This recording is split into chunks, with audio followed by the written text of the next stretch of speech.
Hello everyone, I'm coming to you from Page, Arizona. My wife and I just got here tonight and we are enjoying our vacation and looking forward to tomorrow.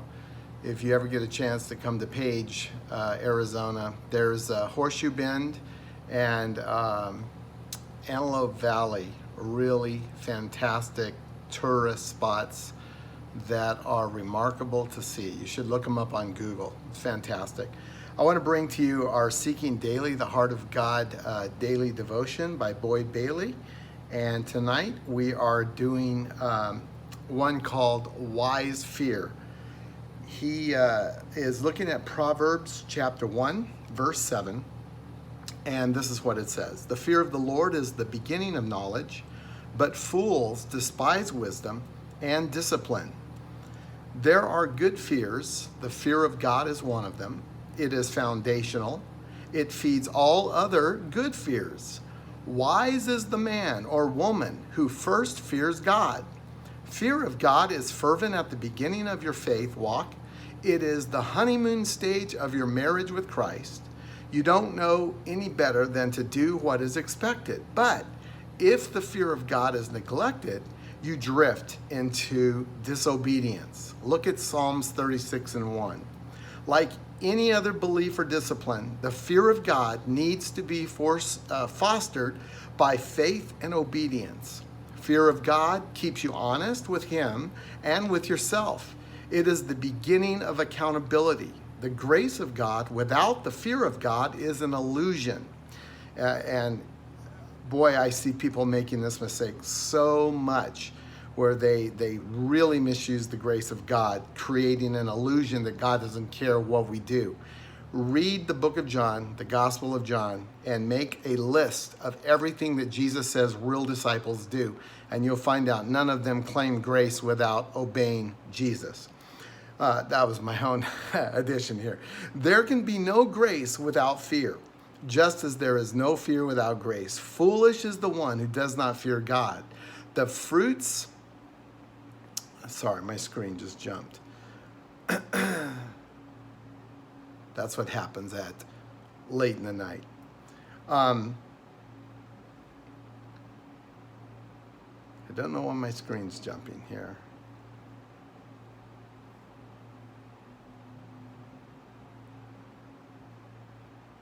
Foolish is the one who does not fear God. The fruits of not fearing God are foolish choices and undisciplined living. Furthermore, success is an enemy to fearing the Lord. The more you experience success, the more you are prone not to fear. However, the opposite needs to be true. The more successes you enjoy, the more you need the fear of God and the fear of sin's consequences.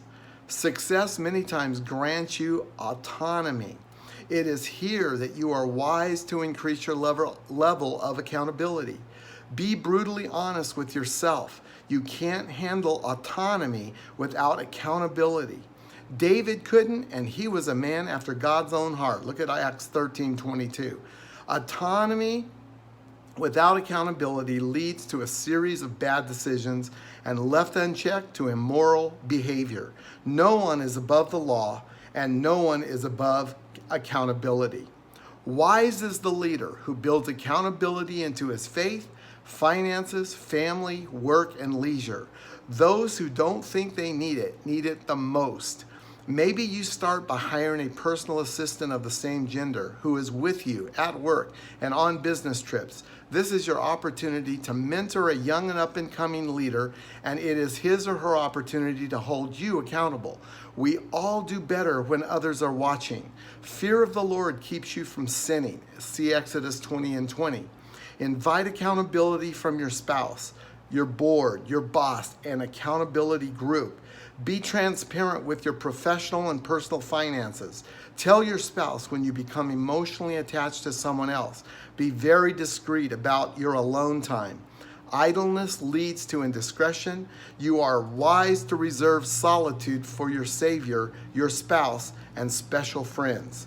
Fear of God is your friend. Fear of the consequences of sin is smart. Fear of being unaccountable is wise. Fear of God is freeing. Therefore, fear God hate sin and trust him. Boy, I can't think of any better advice than that. And I might add too that it is when you realize that you do not get away with anything, that the Lord is He's the finest accountant there is. And it says in the Bible, in the New Testament, it says, with every disobedience, there is a just recompense of reward. God sees to it that we don't get away with sin. And when we get to the place to where we realize that, that's when our accountability will matter. And this is just spot on. Hey, thanks guys. We'll talk to you more tomorrow. Take care.